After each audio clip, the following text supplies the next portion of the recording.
Бәріңе сәлем, сіздермен кино әлемі.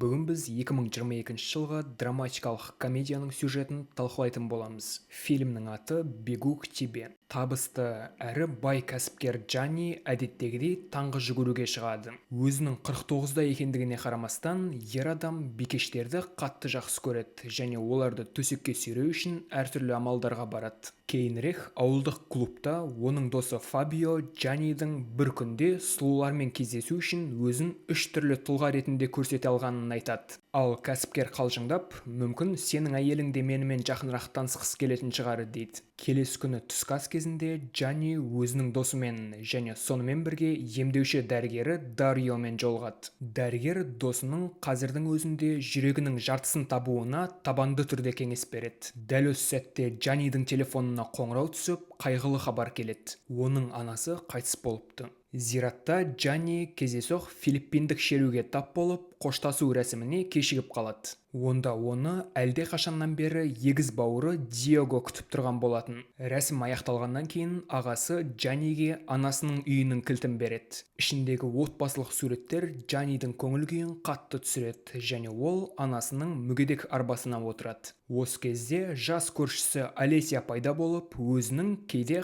қарттар үйіндегі мүгедектерге көмектесетінін түсіндіреді. Сонда кәсіпкер әдемі әйелді азғыру үшін мүгедек болып көрінуді шешеді. Келесі күні Джанни өзінің жұмысшыларын кеңсеге жинап, олардың компаниясы тек спорттық кроссовкаларды ғана емес, өмір салтын да сататынын түсіндіруге тырысады. Жаңа жұмысшы Джулия олардың қатарына паралимпиадашыларға арналған кроссовкаларды қосуды ұсынады. Бұған Байеке тек мысқылдайды. Өйткені олардың мақсатты аудиториясы бұлар табысты, ауқатты адамдар және жолай жаңадан келушіні жұмыстан босатып жібереді. Жиналысты аяқтағаннан кейін Джанни өзінің бас көмекшісі Лучанадан ескі киім пакетін алып, марқұм анасының үйіне асығады. Өзінің мүгедектігін тиімді пайдалана отырып, ол Алесияны онымен бірге ас үйде кофе ішуге көндіреді. Әңгіме барысында Джанни сұлудың байсалды қарым-қатынастан гөрі жеңіл, көңілді өмір сүруге бейім екенін түсінеді. Сонымен қатар ол белсенді, дені сау және бай жігіттерді жақсы көреді және оның барша мүгедек болып көріну ойыны насырға шабады. Алесия кетейін деп жатқанда, Джанни оның артынан өзінің ірі компанияның иесі және байыпты кәсіпкер екенін айтып айғайлайды. Аң-таң болған Алесия бірден ойын өзгертіп, келесі жексенбіде ер адамды саяжайындағы үйіне түскі асқа шақырады. Белгіленген күні Джанни көлігін қыздың үйінен алыс жерге қояды да оған мүгедектер арбасымен әрең дегенде жетеді. Іштен ер адам Алесияны, мұрнында оттегі түтіктері бар әжесін, сондай-ақ ағасы мен ата-анасын кездестіреді. Сосын оның әпкесі Киара келеді. Ол да мүгедектер арбасын пайдалануға мәжбүр. Джанни Алесияның оны тек әпкесімен кездесуге шақырғанын өкінішпен түсінеді. Түскі астан кейін екеуі сыртта сөйлесіп жатыр. Киара скрипкада кәсіби ойнаумен қатар спортпен айналысқанды жақсы көретінін айтады. Бұған ешқандай қызығушылық танытпастан кәсіпкер жай ғана басын изейді. Римге оралған Джанни достарына мүгедектер арбасындағы ару туралы айтып береді. Бұл оның қызбен қарым-қатынасын жалғастырғысы келмейтінін білдіреді. Сонда Фабио досымен бәстесіп, сен оны төсекке апара алмайсың дейді. Ал бай бұл үшін тіпті күш салудың қажет жоқ, деп өзіне сенімді түрде жауап береді. Алесия кейіпкердің анасының үйіне шапанын қайтару үшін келеді, бірақ оның орнына Джаннидің өтірігінен бейхабар Диогомен кездеседі. Қонақ оған ағасының Ботсванадағы қайырымдылық жұмысы туралы айтып береді және оның мүгедектігіне жаны ашиды. Диего таң қалысуда, бірақ ағасының ертегілерімен бірге ойнауды шешті. Жеке кездесуде Диего ағасынан тағы бір өтірігі туралы сұрайды, бірақ Джанни тек оның тақыр басын мазақ етеді. Джанни келесі күні таңертең Киараға дауыстық хабарлама қалдырып, оны сенбіге кездесуге шақырады. Бірақ ер адамды таң қалдыра отырып, Киара сол күні таңертең кеңседе оған қонаққа келеді. Өзін ыңғайсыз сезінген Джанни үстелдің үстіне отыра салады. Киара сенбіге бос емес екенін айтады және ер адамды оның мүгедектерге арналған теннистік турнирін көруге шақырады. қонаққа әсер етуге тырысып, ол өз компаниясының мүгедек спортшыларына қолдау көрсету туралы әңгіме құрастырады. Кейінірек мүгедектер арбасындағы Джанни Киараның шиеленісті теннис матчында ойнап жатқанын көріп, оның өнеріне тәнті болады. Матчтан кейін қыз оны мүгедек достарымен бірге түскі асқа шақырады. Алайда достары жаңадан келген адамға мүгедектігіне байланысты сұрақтарды жаудырады. Соның салдарынан ер адам өзін өте ыңғайсыз сезінеді және тіпті сол түні жағымсыз түс көреді.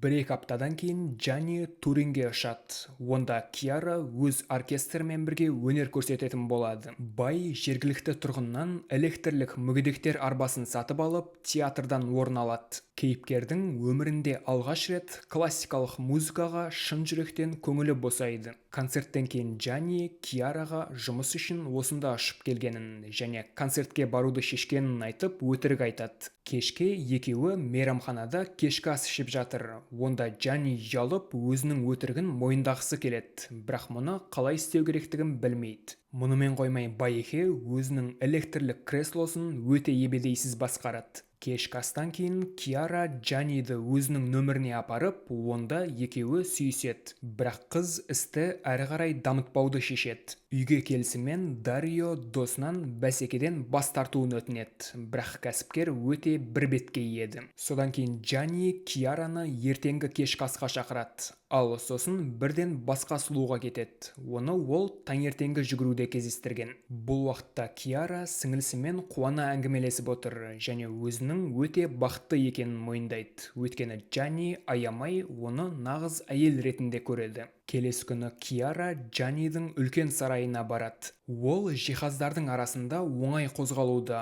ал иесі үнемі әртүрлі кедергілерге тап болады. Кешкі ас кезінде Бай пониден құлағаннан кейін аяғы сал болып қалғанын айтып, өтірік алдайды. Бұл күлкілі. Содан кейін қонақ жан түршігерлік жол апаты туралы өз оқиғасымен бөліседі. Оның жолаушысы тек мойын сүйегін сындырды, ал көрші орындықтағы скрипкасы тіпті тырналған да жоқ. Киараның өзінің болса онша жолы болмады. Ол енді ешқашан жүре алмайды. Содан кейін қожайын түймені бір рет қана басу арқылы залды суға толтырады. Сұлуды өзіне қатты қысып, екеуі нәзік қана махаббатпен айналысады. Бәрі біткен соң Киара алған жарақатына байланысты ештеңе сезбегенін мойындайды. Қыз көп ұзамай ұйықтап қалады. Ал Джанни достарына көрсету үшін онымен бірден селфи жасайды. Келесі күні Бай достарына суретті көрсетіп, Фабиомен болған бәсекеде жеңіске жетеді. Бірақ сол күні кешкісін басты кейіпкердің төсегінде Фабионың әйелі пайда болады. Әдемі қонақ бокалды сындырған сәтте ер адам күлімдеп, оның мүгедек сияқты ебедейсіз екенін айтады. Бұл қандай да бір себептермен Джанниге қатты ұнамай қалады және ол оның кетуін бұйырады. Джанни мен Киара енді кездеспейді, бірақ сұлумен кездесу оған қатты әсер еткені сөзсіз. Кәсіпкер Лучанаға паралимпиадашыларға кроссовка сатуды ұсынған әлгі жұмысшыны қайтаруды тапсырады. Келесі күні Джанни Киараға қоңырау шалып, оған маңызды бірдеңе айту керек екенін түсіндіріп, қонаққа шақырады. Тек сұлуды көргенде оның өтірікті мойындауға тағы да жүрегі жетпейді. Екеуі сүйіседі. Содан кейін үй иесі бұрынғы жігіті оны апаттан кейін тастап кеткенін мойындайды. Өтірік айту мен жалған сезім оны физикалық жарақаттан гөрі көбірек азаптайды екен. Киара жігітінен оны достарымен таныстыруын сұрайды. Сондықтан ол Дарио және Лучанамен бірге кешкі ас ұйымдастырады. Дәрігер досының өтірігін өзі ашатынын атап өтеді, бірақ ол байқаусызда костюміне сорпа төгіп, Дариодан онымен бірге дәретханаға баруын өтінеді. Іште Джанни досын шындықты міндетті түрде ашатынына сендіреді, бірақ басқа жолы. Тек келесі күні Диего гүлін ұстап келеді де бауырының өтірігін әшкерелейді. Алдаудың кесірінен ашуланған Алесия Джанниге шапалағын кигізіп, 2 күннің ішінде оған бәрін мойындауын талап етеді. Сонда Джанни өмір бойы қызқұмар болған өзінің әкесімен жолығады. Қарт өзінің сүйікті отбасынан айырылуына себеп болған босқа кеткен өміріне өкінеді. Әкесі ұлына Киараға бәрін мойындауға кеңес береді, бірақ ер адам алдау ашылса, оны тастап кететінінен қорқады. Сол кезде екеуінің ойына жынды жоспар келеді. Киарамен бірге Лурдеске бару. Онда Джанни жергілікті ғажайып судың арқасында қайта аяққа тұрған боладымыз.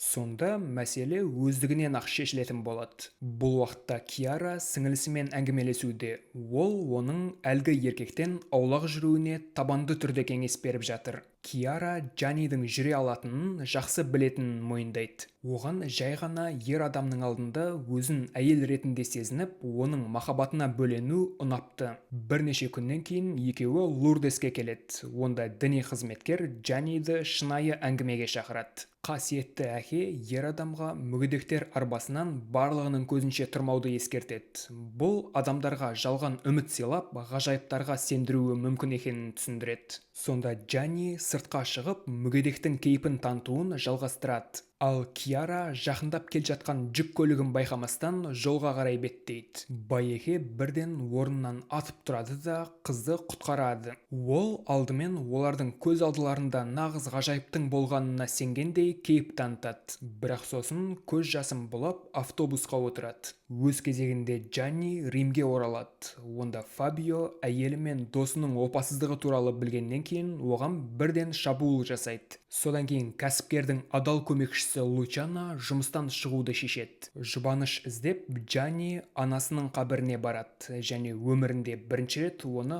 қатты жақсы көретінін айтады. Содан кейін кәсіпкер Джулияны жалдап, мүгедектерге арналған кроссовкалар шығаратын жаңа жобаны басқаруды бұйырады. Киараны қатты көргісі келіп, Джанни оның ата-анасының үйіне құзғытады және онда оның әжесімен кездеседі. Бай оның немересін қатты жақсы көретінін мойындайды. Ал кемпір оның сезімінің шынайылығын көргесін, қазір Киараның автобуспен Спалеттаға бара жатқанын мойындайды. Джанни өзінің спорттық арбасымен автобусты қуып жетіп, Киараға деген өзінің сезімін мойындайды. Бірақ ол бұл сезімдерді аяушылық ретінде қабылдайды және ер адаммен әңгімелесуден бас тартады. Римге оралысымен Джанни кеудесі ауырып, қатты әлсіздіктен асфальтқа құлағанша жүгіреді. Осы сәтте күтпеген жерден мүгедектер арбасындағы Киара пайда болады және осы жерден әншейін өсіп бар жатқанын айтып қалжыңдайды. Сұлу жымияды, ал Джанни ақыры оны кешіргенін түсініп, қызды қатты құшақтайды. Бірер айдан кейін Джанни өзінің 50 жасқа толған туған күнін атап өтеді. Онда біз Диегоның қазір Алесиямен кездесіп жүргенін көреміз. Ал басты кейіпкер Киараны қолына көтеріп, оны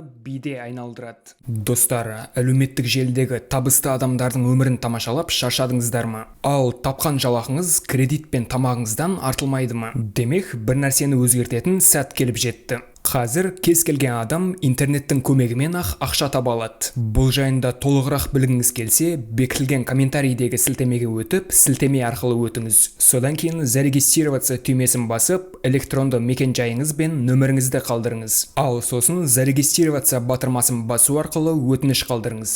Алғашқы 5 адамға өзімнің бірнеше бағалы жұмысымды жіберемін. Асығыңыздар. Бегу к тебе фильмі сіздерге қалай?